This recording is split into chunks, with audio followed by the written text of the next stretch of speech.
Hello, everybody. Welcome to our recording of the session of the Big Book Club on Information and Data. You're only seeing me because I'm the idiot that forgot to press record at the start of the session. You haven't missed anything, but there's a bit of an abrupt entry into the actual content. So I hope it's enjoyable and we look forward to seeing you in the next one. Thank you. Or dwell on This meeting is being recorded. But in your forums, what decisions are actually made from your MI, what MI is never used, and if you quietly took 50% of it away tomorrow, what would nobody notice? Discuss. I would just say one thing. Where people have said, "Oh, we don't need this MI, we never use it," and they actually stop capturing it, sometime in the future, it turns out that you would really, really have liked to still have it to be able to look back for, 6 months, a year, 18 months, whatever. So I think capturing MI is great, but you need to make sure that when people are going to meetings, we only present them with the pertinent MI to help them. Does that make any sense? It does, Alex, but what's the purpose of the meeting? To create a stamp in time of a set of status, or is it to raise issues, discuss issues, and actively More do what of the governance latter. needs? Is it More about of the producing? latter. Is it about producing actions, decisions, Yeah. escalations, communications? Yeah, Um, absolutely. We have that data to make decisions, but we also have that data to monitor progress. Yeah, I mean most organizations, right? You have kind of the reporting, and then the goal is as you get the reporting that you turn around and say, has it changed materially so that we need to make a different decision? I think Yeah. one of the things that's interesting here, though, is we're actually talking about static information, but again, maybe I'm not so clear on this one. Is the management information that's being presented, is it forward-looking or is it backward-looking? Is it a leading indicator, lagging indicator? Because I think that makes a huge amount of difference as to whether or not it's seen as a reporting or whether it's seen as good enough to be able to make key decisions on. That is actually a really good point, Pamela, and it very much depends on what your organisation is set up for, isn't it? So I've certainly worked plenty of places where we like reporting on what has happened, very Sure. retrospective. And I've also worked in some more forward-looking places. I guess for most places, actually risk perhaps as close as sometimes as we flirt with future looking. But Ashok had his hand up and has been very patient. So Ashok. Um, yeah, I guess it you need a report for the type of meeting you're going into. That's the first thing. So if you're going into a meeting, you normally have an agenda with what you're going to look to take out of that meeting. So any information management reporting information has to be directed to that sort of that allow you to um, go into that meeting and discuss the points for the actions that back up from the report. So there's two types of reports that I feel. First of all, you get your 1 page, 2 page report, which has all the pretty graphs and things that you can see, yeah. And then, if you want to, you can then dive into detail, yeah. Now, that that type of report you would get before the meeting, and that type of report you would analyze, make notes on, and then you'll go to the meeting to address the actions for that meeting. Yeah. So, and normally in the reports, we don't discuss things that are going well. We might mention it, but we don't discuss it. Yeah. In any depth. What we discuss is what are the things that are going wrong, what are the risks that are coming up, and are we on track really? You know, those types of things. a meeting, if you discuss everything, is never gonna it's gonna be 3 hours long. You only discuss exceptions and try and resolve those exceptions. From my point of view. Yeah, thanks, Ashok. So your organisation is really doing exceptions and escalations and decisions and actions, and focusing there not on what is going well, what's on path screen. Well, I'm giving you a sort of like I'm a management consultant. I've been in lots of different companies, and what I do find is they produce reports for the sake of producing reports, and I always modify that and say, well, what are the meetings that you're going to attend? What's the governance structure like, and what are the escalations of that governance structure? That's the first thing. You've got to have the ability. Your governance structure has to be in a form that you can escalate upwards. Yeah, and those meetings that you attend at the lower end should allow you to discuss the problems, and if you can't make a decision, you can escalate it upwards. And those meetings have to have the information that's that you're discussing. Yeah, you can't just have one type of management information report, because it will be massive. It will cover everything. It's got to be bespoke for that meeting, for your needs. Yeah. Yeah, I agree. Thanks, Ashok. David, I think you had your hand up before and then maybe you withdrew it again. So thank you for putting it back up. Thanks. I think Ashok said it kind of what I was saying, what I was thinking actually. So I kind of look at it as there's the data that you need to make a decision, right? So you don't rock up with tons of tables. You need to have the human side of it, perhaps we go into the AI versus human, of doing the filtering of what information is required to make a decision. How can I put that over with some intelligence over it rather than just lots of data? So I think that's one element of reporting data that should be driving decisions, but there's the human side still, maybe not forever, that uses the data to shape the decision and the recommendation. So I think that's really important that we just distinguish between information that we are basing decisions upon versus just data. So I'd often say is running PMOs, you have a lot of data and you use that to filter through where the problems are, and then how you distill those into actual action points and decision points. But I do also been part of PMOs which just produce reports with nothing in it. Probably too many of those. That was my point, really, very similar to what Ashok said. I feel that I don't want to be repetitive. Sure. David.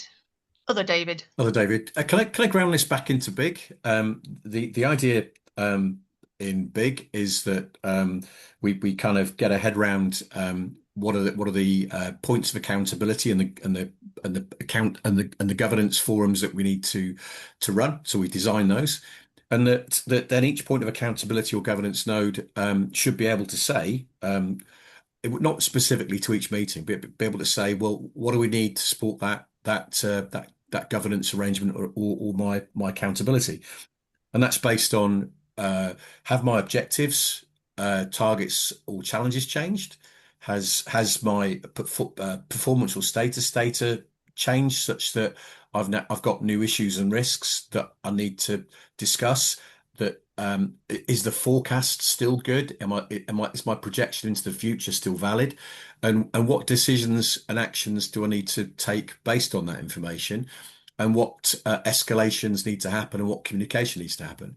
So that's the big theory, that we're defining the information that we take into a meeting as necessary to do those things, is to run the governance. And I think Ashok said information to support status is like useful stuff, but we don't need to necessarily. The big intention isn't to debate all of that detail in the meeting. That you get very punchy and very focused on what's the governance outcome we require from this interaction. And the idea being that behind big is, can we structure that and orchestrate that so that the whole information and data regime is quite systematic and easy, such that we don't have to collect all that stuff and manufacture reports on a one-off prototype basis each time we have a meeting. That's where that's the big grounding. So I guess I think a lot of folks, I guess the meaning in Veronica's question, are we in organisations that really focus on decisions, or have we habitually just resigned ourselves to turning up to meetings, being forced to go through all kinds of fluff? So which camp do people sit in? Are you suffering fluff, or are you making decisions? So yeah, Chris, you put something in I'm, the chat as well. yeah, I'm raising my hand partly because I don't know where to raise it in the software. No, I found Just that Yeah, as fair well. enough. David, where is it? I don't know. I just put my hand up, and eventually the hand up thing appeared. Oh, That's I really think it's really? clever. under Yeah. React. If you should have an option under React to raise hand as well as various emojis. No, oh, right. Okay. Yes. Thank you. So the question slash point that I've got, and I'm with David on David D and also David M, I think, um, which is around. So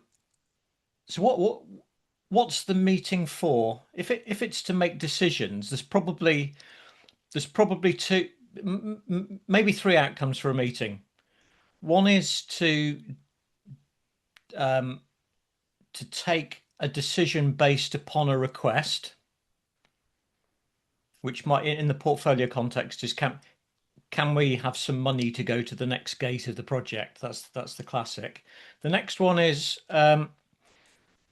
we're out of tolerance and we need to re-govern the same question, which is can we have some more money to deliver the same outcomes, or can we have permission to have less outcomes for the same money? It's kind of the same sides, or both sides of the same coin. And then the final one is we can't do this anymore. Can we have permission to stop it? But those are all kind of programmed decisions, and in the case of a project or an ongoing activity, it's going to be one of those three. So in my mind, it's all going fine and within tolerance does not belong at governance meetings, on the basis that, as David D said earlier, it's fluff. It's not necessary. The people that are involved in the activity or project or whatever are the people that are asking for more funds, more scope or less scope, more time, whatever it is, and if they're happy, if the sponsorship of that activity, I'm trying to be careful not to call it just projects because it does go wider than projects. Um, it I've been in too many governance meetings, supposed governance meetings, where business as usual is the main topic when actually people could just read a status report offline to say it's going fine and no decision is required, but that actually crowds out the decisions that are needed to be made, and you don't get the time to make them, and that means that you go into you go into, for example, a portfolio or a business unit that's not doing what it says it was going to be doing, and therefore is outside of allowed governance. Back over to I, David D. I do agree with that one though, Chris. I must say, in a lot of the governance forums I run, I think there's a bit of a hidden or subtle problem of people using governance forums as information dissemination systems. The number of people who say, "Can I just come along?" For awareness, for visibility, for horizon scanning, for any of the, so I know what's going on. I mean, yeah, maybe, but you're not helping with the decision making. So that's something that I'm constantly struggling with. Sorry, David D. I was going to wholly echo what Chris said. I'd maybe also suggest that maybe an agenda item is, do we accept the level of risk? Another one might well be, do we choose to escalate? Another one might well be, these are difficult comms. Can we agree this message? But they're all just little little nuances, aren't they? It's I think the principle here is are we dragging everyone into a room to go through all this fluff, or are we going to give them the information and let them access it like we all can, and just bring the pertinent stuff to sessions and simplify what's going on? I think I'm hearing everyone is saying simplify and stop dragging everyone through all the fluff in meetings. But that implies that you've been able to share the information effectively in advance of the meeting and trust your culture to ask people to have prepared for meetings rather than just rock up and wing it. Well, there's the Jeff Bezos approach, isn't there? Which is he has a 2-hour meeting, and the first hour is he prints stuff out, puts it under people's noses, and says, "Now read it."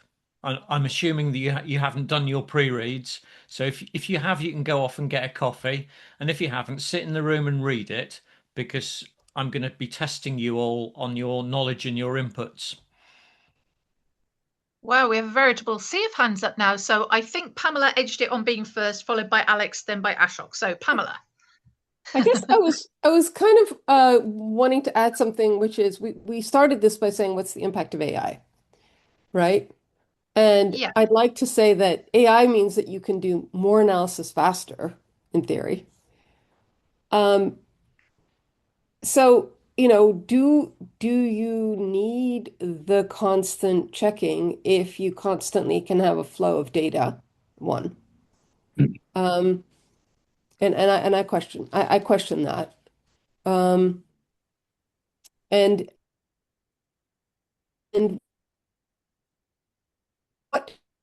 what changes? Like if you had another thought, which was when you go into those meetings, very often what you're really trying to do is to say, these are the numbers, but this is what it means. And I think that's different.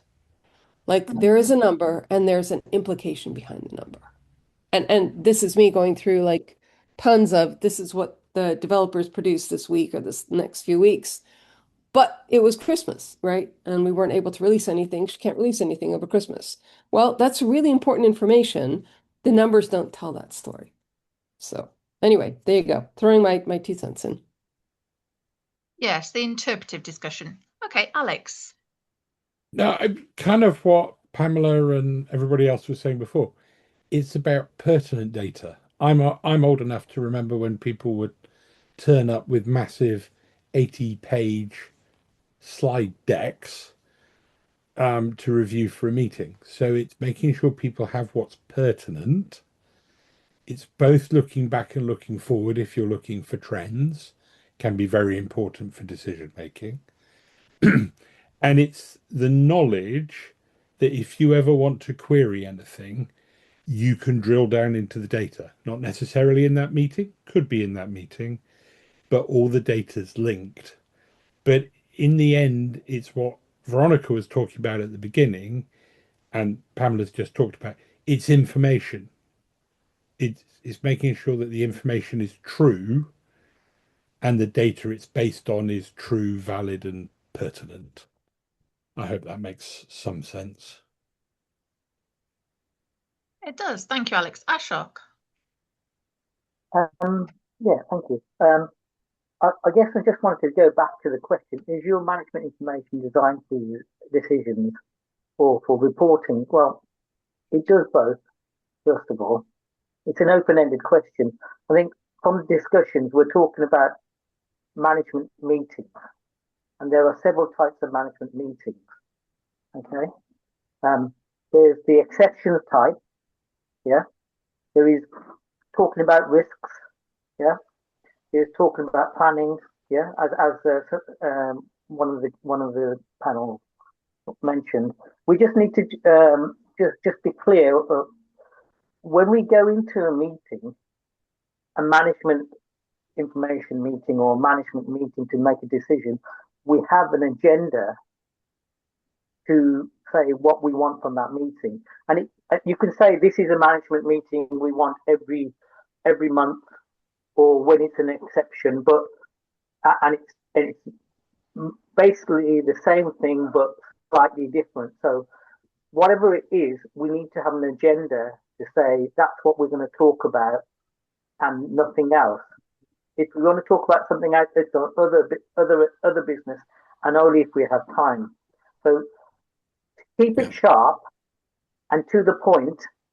We need to have an agenda, and we talk about those agenda meetings that will give a decision to the lower down in the governance structure. So when I talked initially about governance structure, we need to understand what the governance escalation is. Yeah. So at the lower end, you get the PMOs that discuss risks, that discuss exceptions that they try to resolve. And when they can't do that, they filter it upwards, where they ask us for a decision. Yeah. And when they ask us for a decision, we don't want to know everything. We want to know what is the problem and what are you asking us? Yeah. So we want that on the agenda, and then we talk about just those things and give them a decision so that they can carry on. So it may be that a risk has become an issue, and they come to us with a mitigation plan. They might have mitigation plan A, B, and C, and they give us that information, and then in the meeting we tell them what option we want to go for. Yeah, it may be an option that says we'll spend a bit more money and try and recover it, or we'll spend not as much money and de-scope it a little bit. Yeah, whatever it is, we're making that decision, and that's all we're doing. We're not talking about anything else, just what they want from us. Guys, Gregor and Chris have got their hands up. Can I just step in and say this is the whole point of BIG, is to define that help us define that governance framework. This is the whole point. So we're trying to map that out and create that operation so that we can orchestrate this and enable it to work. But I think Gregor had his hand up next. Yeah, hi. It was a lot of good stuff already said, very important. I believe it's about purpose and why we are there in the meeting. Of course, how we do it's another thing. I'm for sure that escalation is a very important thing, that we can filter what's really important. And if the challenge, problem, whatever we are discussing about, it's not about speed to increasing speed to value, we might get lost in the noise of too much information and decisions, and questions and powerful speeches or whatever. And for me, it's really important to prepare agenda in such a way that, of course, we come to conclusion. We want to know what we want to achieve at the end of the day. But then again, it's a lot of stuff. So we really need to think about what is really moving the needle, increasing the speed to value. So where we will focus. Yeah, thanks, Gregor. It's worth noting BIG is really big on standard agendas. So starting with decisions, actions, risks, whatever sort of at a high level topic, but getting to what is valuable. We do not start with status updates. And as Ioannis put in the comments here as well, obviously terms of reference are very useful for holding us to that. I think Arash was next, I think.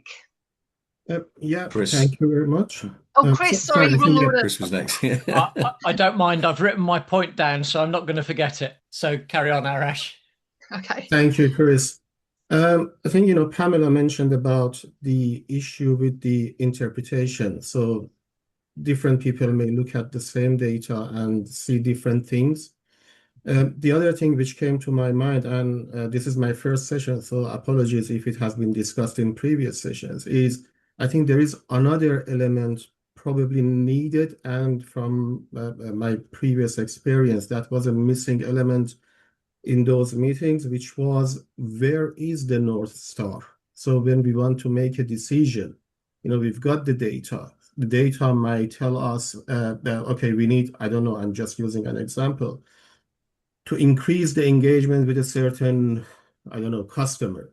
But actually, if the North Star is we want to change the market and we go somewhere else, or make do a different project, then that will not be the right decision. So I think there is on top of the different interpretation, one of the other elements would be how to judge the decision against what?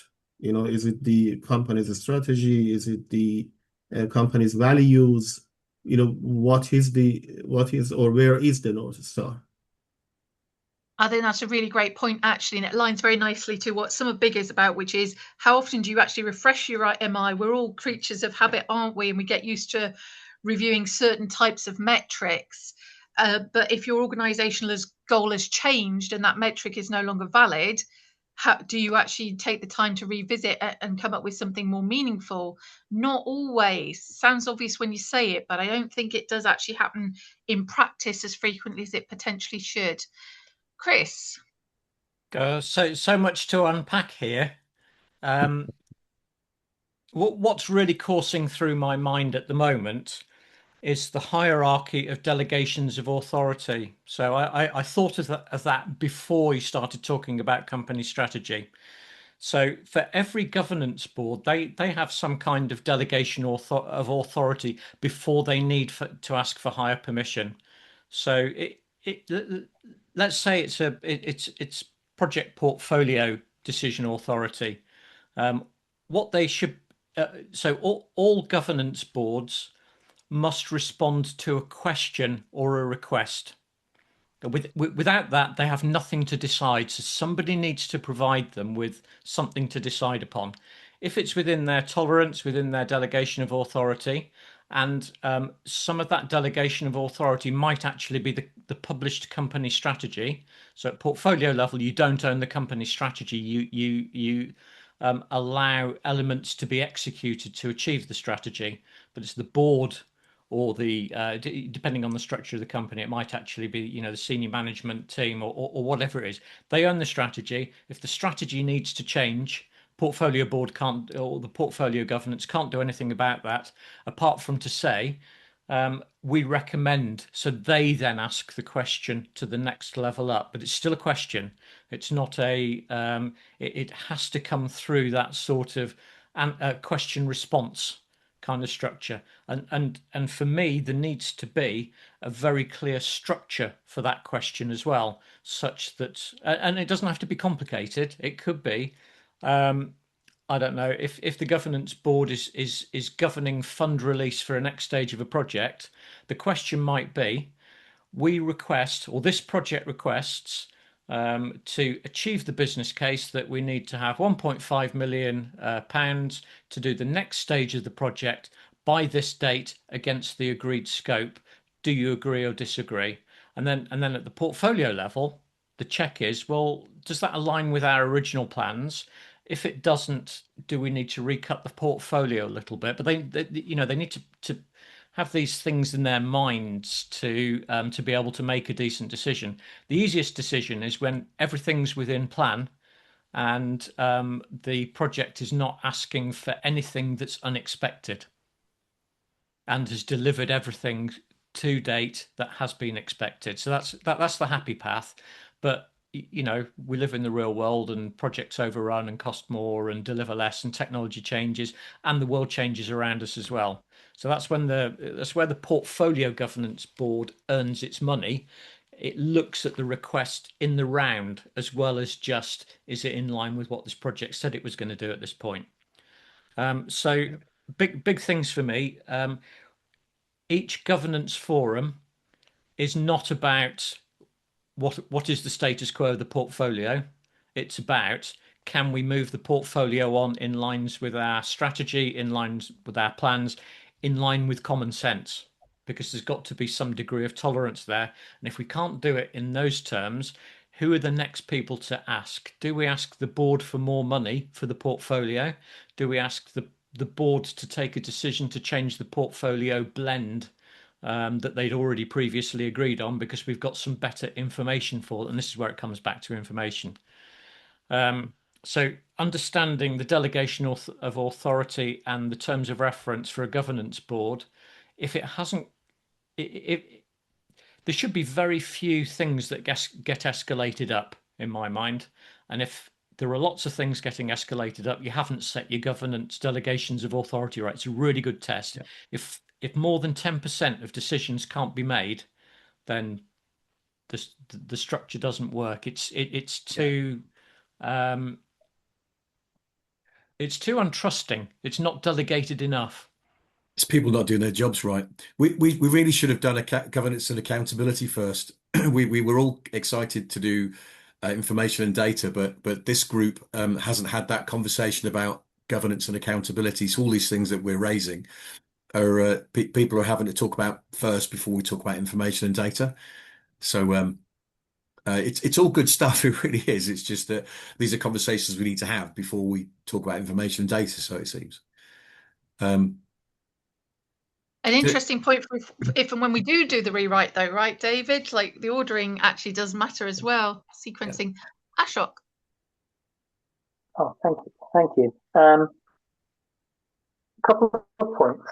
I think someone asked about what are we judging by. We're looking at benefits. When we talk about on the management meeting, we're looking at we're aiming for the vision. The long-term, short-term vision. As we know, we must have a short-term vision because things change, yeah? And we must have a long-term vision. And those two visions come with the blueprint of what they look like, yeah? And what they look like is composed of a number of benefits and which give you return on investment. Yeah. So, in the meetings, we're looking at, will this decision impact my benefit or my return on investment? So if someone asks us the question that says, there's a problem here, we've got these options for you, look at them, yeah, and make a decision. The next question I would ask is, how does this impact my benefit, my business case, and my long-term vision? So that's what we're aiming at in the meetings, in the management meetings. And then you've got, there's a question about authority. This is where I come back. If you don't have a good governance structure in place, which allows you to escalate and only receive the important decisions that you need to make, you're going to get everything. And Chris said it beautifully. You only want to talk about the things that the board needs to make a decision on, and anything else is nothing. We don't need to know about. And fine, if I think Veronica said people want to come along and listen. Well, they can come along and listen, but they can't contribute then because it messes up the structure of the meeting. Or they can have another meeting separate that allows that. But what I'm saying is, in the management meeting, you're there to do a job. You're there to do a critical job, and there's only so much time because we're talking about directors, decision makers. They don't have a lot of time. So when we invite them in, we invite them in for a block period, and they stick to that block period. So that's my point really. And this management information decisions should be at that level. I mean, for these directors, they're always in meetings, always, and if you don't give them a good reason to come, they won't come. Yeah, and if they guys, we need to move on, Ashok. I'm really sorry. We really. If you have quickly. If you have a lot of meetings and they come along and it's been fluff, they'll not come again. That was the point. Good stuff. Well, we need to move on, guys. We've I think we're all kind of recognizing that we should have talked about governance and accountability first, because a lot of the subjects people wanted to chat around that. But we do have an agenda of information and data to get through. Chris, is yours a responsive point, or is it something that will come up in the rest of the agenda, do you think? I can honestly say I haven't had time to read the rest of the agenda. I don't know, so, and it's probably responsive. Just very, very quickly, minimum viable governance. If you're not the decision maker or the requester, you don't belong. Yeah, that's it in a nutshell. Yeah. Yeah, which obviously relies on good information.